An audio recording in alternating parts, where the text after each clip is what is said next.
মরতে হয় যাও, জান্নাত জাহান্নামের মাঝখানে একটা জায়গা আছে, জায়গাটার নাম হলো আরাফ।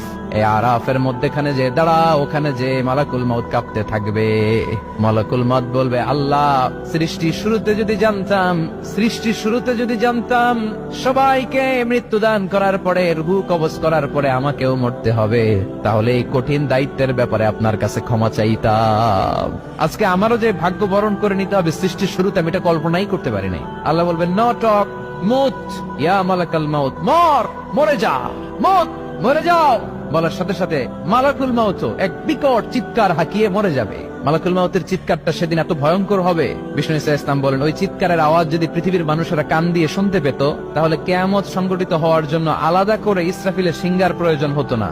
ওই চিৎকারের আওয়াজে প্রতিটা মানুষ কানের পর্দা ফেটে ওই জায়গায় লাশ হয়ে পড়ে যেত। এবার ডানে বায়ে সামনে পেছনে উপরে নিচে কেউ নাই, একজন ছাড়া। জোরে বলতে হবে, তিনি কে?